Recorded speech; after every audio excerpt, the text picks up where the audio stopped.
Men's Health calls it back to normal anxiety. The New York Times questions if our reopening anxiousness will come at a cost. And the BBC wonders if we will need to learn to re-socialize after a year 6 feet apart. It begs the question, how will we respond socially when our social lives resume? Now that we have the vaccine and so many things are changing, we need to nudge our brains to rewire and now be looking for signs of connection. Dr. Chloe Carmichael is the author of Nervous Energy.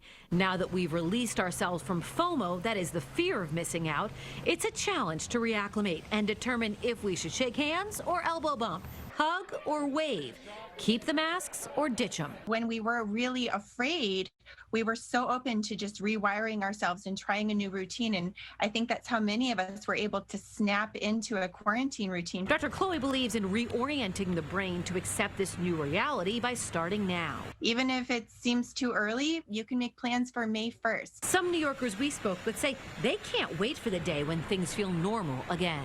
Are you going to be willing to shake people's hands? Absolutely, or hug? absolutely. Others urge caution and patience. No, I can't do that. Will you be going out to dinner? Will No. you be going to baseball No, games? I can't do that at this time. Teresa Priolo, Fox 5 News.